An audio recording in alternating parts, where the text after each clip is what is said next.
ajde da kažemo, da nazovemo cyber rat, cyber napad, neki veliki događaja da smo mi svi o tome bili obavešteni.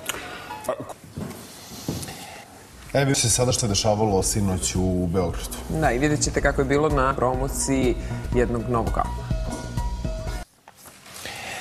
Zack Snyder izabran za jedan režiran novi film o Supermanu, čiji će producent biti Christopher Nolan. Novi film o Supermanu, prioritet je studija Warner Bros. Toliko o filmovima, sada malo da pređemo na muziku. Nataša Bekvalac i njena nova pesma Ne valjam kao predlog za hit dana broj 3.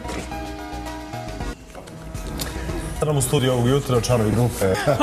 Hvala legendama. Hvala vam puno. Hvala. Aleksandra, sada vesti za programa i sada. Evo, vraćam te fotografije. Evo, vraćam ti ja fotografije. Hvala vam. Hvala vam. Dobro jutro.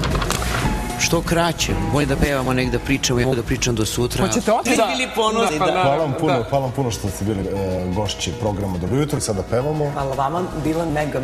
Hvala Marina, hvala i gosti.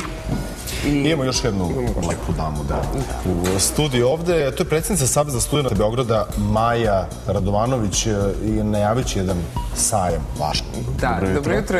Pripremio pod naslovom Beograd i studentskog ugla. Kako izgleda Beograd i studentskog ugla? Na pažnji, pozdravlja vas cijela ekipa jutarnjeg programa Radio Televizije Pink. Vidimo se sutra. Vidimo se ponovo i sutra u istom sastavu. Prijatno.